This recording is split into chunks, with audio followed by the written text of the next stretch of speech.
Toutes les routes étaient bloquées par la neige. Aucune personne saine d'esprit ne voudrait sortir par ce temps.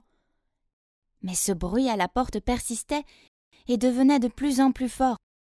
Serait-ce le Yéti? J'ai serré ma couverture dans mes bras et j'ai voulu que ça s'arrête, mais bien sûr, ça ne s'est pas arrêté. Je ne pouvais pas non plus dormir dans ce bruit frénétique, alors, Yéti ou pas Yéti, je devais aller vérifier. J'ai donc rampé jusqu'à la porte. La panique s'est emparée de moi et d'une main tremblante, j'ai légèrement ouvert la porte. Hein? Trevor? Ouais, c'était pas un monstre des neiges, c'était Trevor, sur le point de s'évanouir de froid. Mais ses mains tenaient encore fermement quelque chose. Tremblant, il a dit « Voilà, mais d'autres vêtements, tu vas attraper froid. » Puis, il m'a passé ma valise. « Oh mon Dieu! Tu es fou, Trevor, c'est toi qui es en train d'attraper un rhume en ce moment. » Je l'ai immédiatement aidé à s'asseoir sur le canapé et j'ai placé la couverture autour de lui. Puis j'ai rapidement ouvert ma valise. La voilà, mon arme secrète, les chaufferettes. Je lui en ai donné et lui ai donné un autre manteau qui n'était pas couvert de neige. Tiens, bois ça d'abord. Je vais te faire une tasse de cacao. J'ai commencé à lui verser une tasse d'eau chaude dans ma bouteille thermique, mais il m'a arrêté. Panne d'électricité, a-t-il lancé en frissonnant. Bon, ça explique pourquoi on se sentait comme dans un congélateur ici, et plus de cacao chaud alors. Je m'appelle Autumn, et voici la deuxième partie de mon histoire. Si vous n'avez pas vu la première partie, vous devriez aller la voir. Ne vous fiez pas à mon nom. C'était bien l'hiver ici au Texas, et cette tempête était incroyable. L'humiliation totale. J'étais coincée dans un chalet de vacances avec ma meilleure amie Liliane, la traîtresse, son jumeau menteur Seth et sa petite amie secrète Charlie. Ah. Il s'est avéré que Liliane voulait juste mes vêtements de Chicago, et tout le monde, sauf Trevor, était dans le coup. Revenons à Trevor. Je ne voulais pas qu'il meure sous ma surveillance, alors j'ai frotté ses bras pour tenter de le dégeler. Quand il a eu l'air d'avoir dégelé un peu, j'ai levé un sourcil et lui ai demandé « Pourquoi es-tu allé dehors dans cette tenue ?»« Eh bien, l'électricité a été coupée. Je savais que ce serait l'Antarctique pour toi ici sans chauffage, donc je voulais aller te chercher la valise. Mais je me suis retrouvée enfermée dehors, donc je n'avais pas d'autre choix que de te réveiller pour entrer. Je suis désolée. » « De quoi es-tu désolée ? C'était juste un peu stupide de ta part. » Après ça, on a discuté de plein de choses. Pour être honnête, j'étais super touchée par ce qu'il avait fait. Alors que tout le monde était encore profondément endormi, il était là à penser à moi et à risquer sa vie pour m'aider. Ok, j'ai peut-être été un peu dure avec lui tout à l'heure quand il m'a avoué qu'il m'aimait bien. Mais bon, ça pourrait être juste lui qui se moque de moi, je veux dire, j'ai une raison valable de ne plus faire confiance à personne sous ce toit.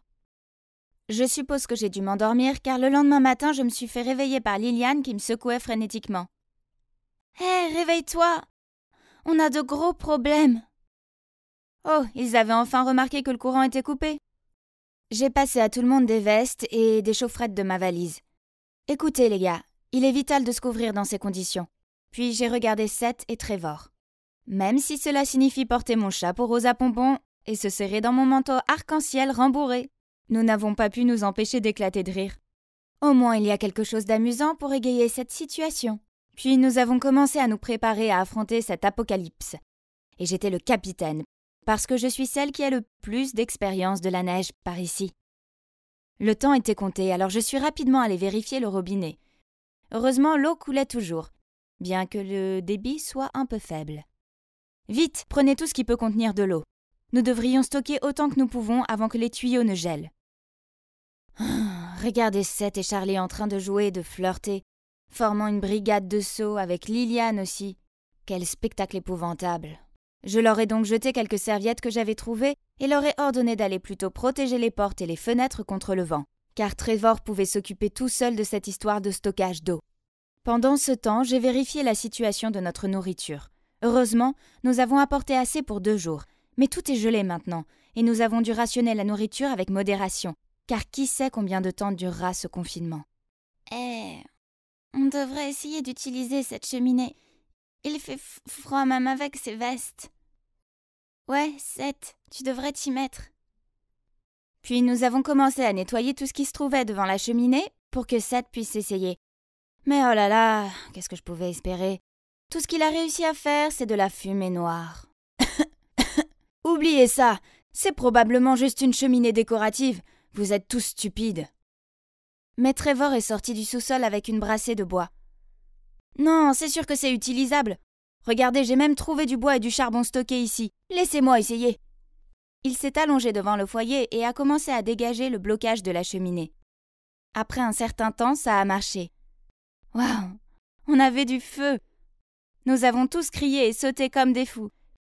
Puis Liliane a entouré le cou de Trevor de ses bras et l'a embrassé sur la joue. Rougissant, il l'a immédiatement essuyé avec sa main, ce qui a laissé des taches de charbon sur son visage. C'était tellement drôle! Trevor était notre vrai héros, encore une fois. Alors que Seth... Eh bien, Dieu merci, je n'avais plus le béguin pour ce loser. Pauvre Charlie, amuse-toi bien à être coincé avec ce mec inutile. Grâce à Trevor, nous avions maintenant un feu pour nous réchauffer et faire cuire notre nourriture. Donc tout va bien se passer, n'est-ce pas? Oh non! La batterie de mon téléphone est morte, juste quand je pense avoir capté un tout petit peu de signal. Donne-le-moi. Tu ne sais pas qu'on peut charger ton téléphone avec des fruits? Seth a pris le téléphone et le chargeur de Liliane et les a emmenés dans la cuisine. C'est étrange. Il n'a jamais eu l'air aussi enthousiaste à l'idée de faire quelque chose d'utile ces 2 derniers jours. Il essayait probablement de sauver sa face après l'avoir perdu tant de fois contre Trevor. J'ai regardé avec amusement Seth planter le chargeur dans une banane. Qu'est-ce que je trouvais à ce gars? Trevor éclate de rire, Charlie soupire et s'en va préparer la soupe pour le dîner. Liliane croise les bras et fait la moue. « Alors, dépêche-toi !» Seth grogna, puis planta férocement le chargeur dans la pauvre banane plusieurs fois encore. C'était tellement bête et trop drôle pour l'arrêter. « Laisse tomber, ça ne marche pas, hein! Tu as ruiné mon chargeur et gaspillé notre nourriture. J'aimerais pouvoir te jeter dans la tempête. » Seth a mis la banane écrasée dans sa bouche. « Qui t'a dit que c'était du gaspillage? C'est mon dîner. » Puis il s'est caché dans un coin et s'est couvert d'une couverture. Hilarant. « Hé, ne t'inquiète pas. J'ai une batterie externe dans ma chambre. Je vais la chercher. »« Oh, génial! Tu es vraiment mon chevalier. Tu viens toujours me sauver à temps. » Elle lui a fait un clin d'œil et puis l'a serré dans ses bras. Il m'a rapidement regardé puis s'est dégagé. Pourquoi a-t-il fait ça? Il était sérieux quand il disait que je lui plaisais? Il avait rejeté Liliane plus de 2 fois, et pour être honnête, j'avais ce sentiment de picotement quand nous étions tous les deux dans la pièce. Je ne sais plus. Plus tard dans la nuit, nous avons décidé de nous rassembler devant la cheminée pour dormir, car c'est le seul endroit chaud de la maison. Donc, moi et les autres filles sommes allées dans les chambres pour prendre les matelas et les couvertures. Enfin, tout ce qui est utile, en fait. « Oh mon Dieu! Mon frère est un vrai loser !» a dit Liliane en riant et en prenant son oreiller. Charlie sourit. « Dites-moi, il a poignardé une banane à mort !» « La pauvre banane !» j'ai gloussé. Plaisanter avec elle me faisait du bien. Nous étions coincés dans cette maison jusqu'à Dieu sait quand, alors peut-être que je devrais arrêter d'être fâchée contre eux. En plus, j'en avais fini avec ce loser inutile de Seth de toute façon. Même Charlie n'était pas de son côté. Nous nous sommes installés confortablement dans le salon et avons passé les quelques jours suivants à survivre à la tempête. À plusieurs reprises, Liliane a essayé de se blottir contre Trevor en prétextant une augmentation de la chaleur corporelle, mais il s'est juste éloigné d'elle. Elle a fini par nous faire des exercices de cardio, ce qui a bien fonctionné. Et c'était vraiment drôle de nous voir lutter pour faire des sauts avec 500 couches de vêtements sur nous. Charlie nous a également appris à jouer à des jeux de cartes pour passer le temps, comme le solitaire ou le Go Fish, dont je suis maintenant une pro. Seth et Trevor ont même découvert un nouveau passe-temps, la sculpture sur bois.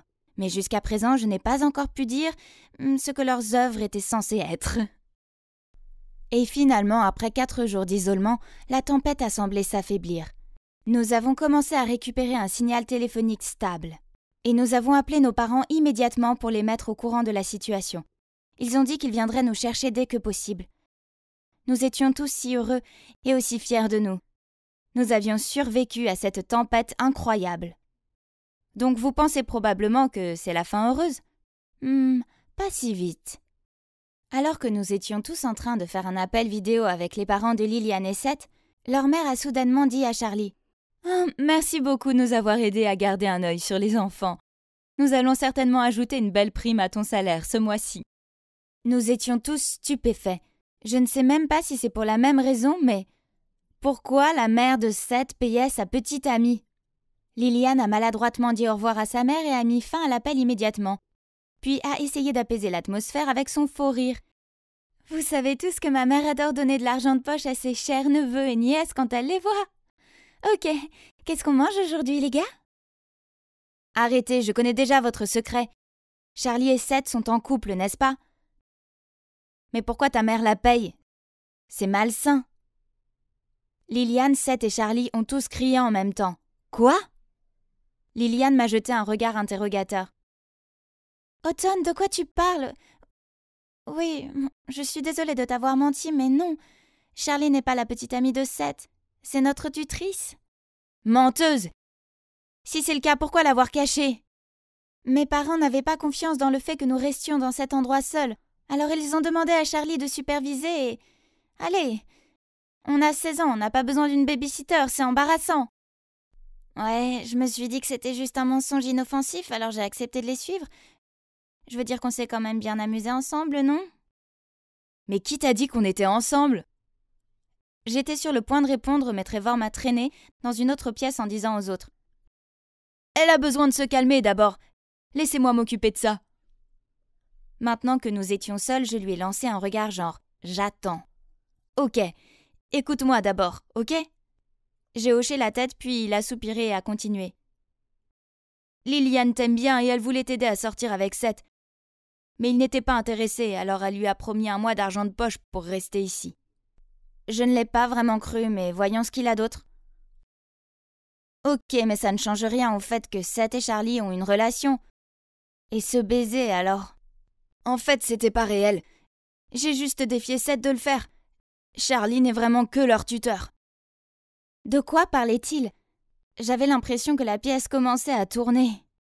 Écoute, je t'aime vraiment bien, Automne, et je sais que je n'aurais jamais dû te mentir, mais c'était seulement pour que tu me donnes une chance. Seulement, Liliane pense maintenant que je l'aime bien, et je n'ai jamais voulu lui donner de faux espoirs. Comment ose-t-il me piéger comme ça? Alors je lui ai crié. Je ne t'aimerai jamais, jamais, au grand jamais. Tes actions m'ont juste poussé à te détester encore plus. À cause de lui, j'ai mal jugé Liliane, Charlie et Seth. Même si, pour être honnête, Seth n'était peut-être pas un menteur, mais il n'était toujours pas mon type. Trevor a pris un air découragé en regardant le sol, puis il a marmonné un « Désolé ». Je ne voulais plus entendre ces excuses pathétiques, alors je suis sortie en soufflant et je me suis assise sur le porche glacial jusqu'à ce que mes parents arrivent enfin. Après ça, les choses sont revenues normales. L'école a repris, Liliane et moi, nous sommes les meilleurs amis du monde, et elle m'appelle maintenant sa meilleure amie des tempêtes de neige. Quant à Trevor, je l'évite maintenant autant que possible. Je sais qu'il me regarde fixement à l'école. Je peux sentir son regard sur moi. Mais dès que je regarde dans sa direction, il se détourne rapidement. Je suppose que je l'aime bien, d'accord. Je n'approuve pas ce qu'il a fait, mais je dois admettre qu'il faut un gars plein d'esprit et d'imagination pour trouver un plan comme ça sur le champ. Bon, d'accord. Je vais lui donner une autre chance et voir où ça mène. Et si jamais il y a une autre tempête de neige, eh bien, je suppose que c'est un gars serviable à avoir dans le coin.